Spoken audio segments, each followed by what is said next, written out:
नमस्कार. विचारधारा लेखक श्रीकांत मोरे. लेख चौथा, किंमत. हो, त्यांना आपली किंमतच नाही. किंमत कळली असती तर ते असं वागलेच नसते. त्याला कवडीमोल किंमत आहे. त्याची काय किंमत आहे? किंमत हा शब्द आपण दैनंदिन जीवनात नेहमीच वापरतो. किंमत या व्यावहारिक शब्दात आपण डोकावले तर एखाद्या वस्तूचे, निर्जीव वस्तूचे मोल असते. त्यात देणे घेणे अभिप्रेत असते. प्राचीन काळी मानवी संस्कृतीत वस्तूंचा देणे घेणे व्यवहार व्यापार चालत असे. कालांतराने सोने, चांदी, नाणी, गायी, व्यवहार, स्थावर जंगम वस्तू, सजीव, निर्जीव यांचीही गणना व्यापारात सुरू झाली. आधुनिक जगात प्रत्येक देशाचे स्वतंत्र मूल्य असणारे चलन असते. रुपया, डॉलर, येन, पाऊंड अशी व्यवहारात आहेत. किंमत शब्द त्यापेक्षाही वेगळ्या अर्थाने मानवी संस्कृतीत रूढ झाला आहे. भावनिक, सामाजिक, सांस्कृतिक, राजकीय, आध्यात्मिक, आर्थिक सर्व क्षेत्रात किंमत हा शब्द त्या संबंधाने आपण वापरतो. किंमत करू म्हणजे कळेल. यात नेमकं काय अभिप्रेत आहे? काय त्याची किंमत केली? साधी बसायला खुर्ची दिली नाही, चहाही दिला नाही आणि त्यांना मात्र खास खोलीत नेऊन आदर, सत्कार, मान सन्मान केला. यातून आपल्याला कळते की किंमत म्हणजे एखाद्या व्यक्तीला त्याच्या साहित्यिक, सांस्कृतिक, राजकीय, सामाजिक तसेच वय, बुद्धी, कला, कौशल्य अशा अनेक बाबतीत त्या क्षेत्रातील त्याचे स्थान लक्षात घेऊन दिलेला भौतिक, भावनिक आदर, मान सन्मान. बहुतेक वेळा आपण अशाच प्रकारे किंमत बाबत आपल्या दैनंदिन जीवनात सहज बोलतो.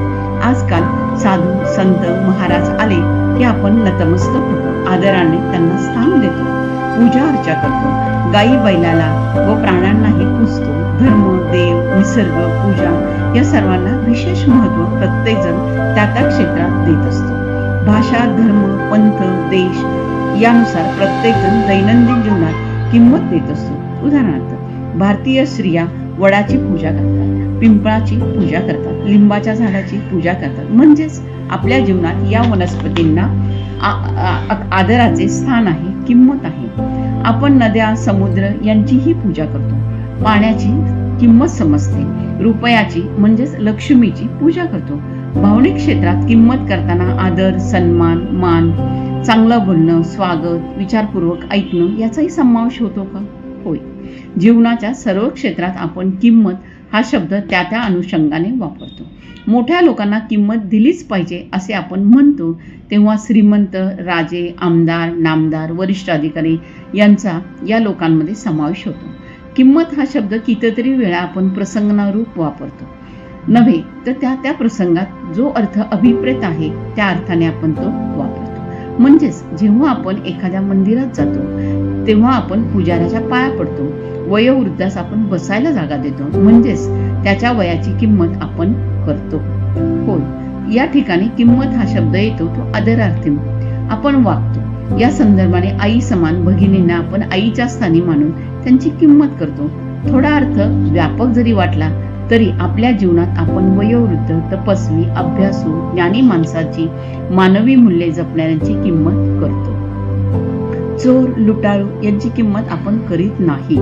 किंमत आपण करतो म्हणजेच काय तर जीवनात संस्कृती, नीती, नियम यांचे आपण पालन करतो. किंमत या शब्दाची व्याप्ती केवळ सहज साधेपणाने वागणे तसेच केवळ आर्थिक व्यवहारापुरती मर्यादित नाही. किंमत भावनिक जगात, किंमत आदरयुक्त जगात, किंमत सांस्कृतिक जगात, किंमत राजकीय जगात, किंमत साहित्यिक क्षेत्रात, किंमत धार्मिक क्षेत्रात, किंमत सर्व क्षेत्रात स्थिती, काल, भूगोल, इतिहास यानुसार किंमत असते असे म्हटले तर ते योग्यच होईल. म्हणून किंमत हा शब्द जीवनात आपल्या खूप काही शिकवून जातो. शिवाजी महाराजांना त्यांच्या मावळ्यांची किंमत होती.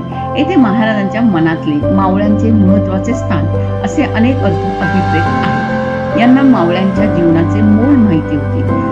त्यांचे कुटुंब, त्यांचे सर्वस्व मावळे होते. म्हणून साधा सोपा वाटणारा हा शब्द जेव्हा एखाद्या थोर पुरुषाच्या मुखातून येतो तर त्याची किंमत काय सांगावी, त्याची थोरवी काय वर्णावी असे म्हटले तर वावगे ठरू नये. स्वामी विवेकानंद जेव्हा शारदा माते पुढे नतमस्तक होत असत तेव्हा त्यांच्या अनुयायांना शारदा मातेची किंमत स्वामींच्या जीवनात काय होती हे कळत असे. युवक हे या देशाची संपत्ती आहेत असे स्वामीजी जेव्हा म्हणतात तेव्हा युवकांची किंमत आपल्याला कळते.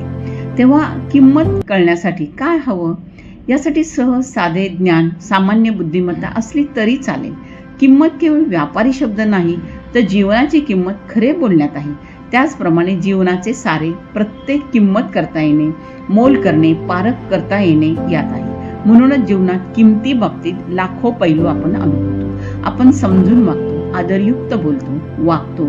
तसेच मंदिर, मशीद, कोणतेही भव्य दिव्य व्यक्तिमत्व असेल तेव्हा त्या प्रसंगात सारे मन भावयुक्त होते. सारे नकळत घडत असते, कारण मानवी स्वभाव हा मुळातच समतोल साधायचा प्रयत्न करतो. अशी रचना मानवी संस्कृतीची, शास्त्राची, शरीराची आहे. म्हणूनच आपण किंमत करतो, म्हणजेच सहजतेने महत्व, मोल ओळखतो. कुठं कसं वागावं त्याप्रमाणे वागतो. आपण काही वेळेस जाणीवपूर्वक ठरवून आपण एखाद्याला त्रास देतो, तेव्हा त्याला किंमत देत नाही असं वागतो. हा मानवी मनाच्या विकाराचा भाग आहे. राग, लोभ, मद, मोह, मत्सर, काम यामुळे आपण समजूनही कधी कधी त्या त्या प्रसंगात त्या त्या किमतीनुसार वागत नाही. त्यामुळं आपलं स्थान नुकसान होतं. म्हणूनच जीवनात प्रत्येकाची जी किंमत असते ती आपण दिलीच पाहिजे. हेच खरे. किंमत केली पाहिजे, किंमत दिलीच पाहिजे. धन्यवाद. आपला परिवार